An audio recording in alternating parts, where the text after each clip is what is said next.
Okay. Now let's see what happens when I select multiples of these. So if I select a couple of them, like how about all 4 of these probes, because I want to know all 4 of them. Well, when I select all 4 and say okay, all 4 are put onto my sheet. I'll just move these to a nicer spot right here. And then what I can do is I can do the similar kind of thing where I will ask for a current value, and I can just ask for all of them and apply, and I'll get all the current values for each one of these. Now one thing that might come up for you is that you'll look at this and be like, geez, that's a lot of text. I mean, and a lot of it's really repetitive, and it kind of disguises the one thing that's different between all these. Is there a better way to do it? And there is a different way to do it, so let me show you that I think you'll like a lot. So we'll select the same 4, and this time we'll use this root path length slider and move it over. And what it does is it defines a separation point right here between what we call the root path. That's maybe the part of the path that's going to be repetitive or be the same, and then the data item. So that's probably going to be more related to the actual attribute you're looking for. And we'll say OK. And then it's put onto our sheet as 2 cells, 2 separate cells. See? So we got the root path on this side, and we got the data item on this side. Let me write that in so we can remember it. Root path data item. And what you can do with this is now I can use this root path option in any of my queries. And all my queries have root path options. Click in root path. Click on your root path. Click in your data item. Click on this range of data items. And we'll say apply. And we get the same values, see? Same values. But this query here is referring to one root path and then a couple data items. I don't even need all of these. I can delete the other ones because I'm just using that one on top.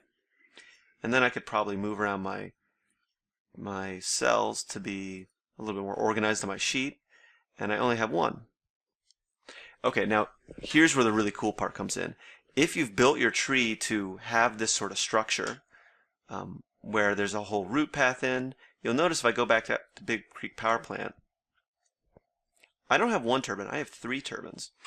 And maybe I want to be able to switch between viewing one or the other. So what I can do, all I need to do now is just go into the root path and change it. Change something about the root path, and the values down here will update. We can do the same with pi tags. You could put the pi server there, but often we find customers are usually only using one pi server, usually, but you might have multiple pi servers, and you could put them in this spot here to refer to different pi servers. And then the data items will refer to the particular pi tags that you're interested in. We can also do something called a drop-down list. Let's say I'm searching in Big Creek, and I don't even really want to be diving in, but instead I want to be searching for something. So I want to search for the exhaust gas temperature, all the attributes that say exhaust gas temperature.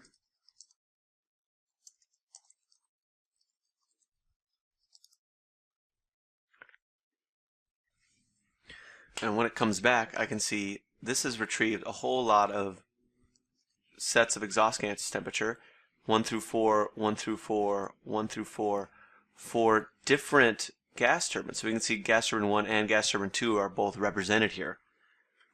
And what I could do is maybe I want to see all of these, and I want to see the root path as a separate item. So I'm going to slide this all over. And then if I say root paths in drop-down list, let's see what happens now. We say OK, and only since a lot of those attributes were repetitive, it only put in 1 copy of each. And then on top here, there's a drop-down list where now we can click on different items and it will automatically update. So what this looks like is I can click on current value.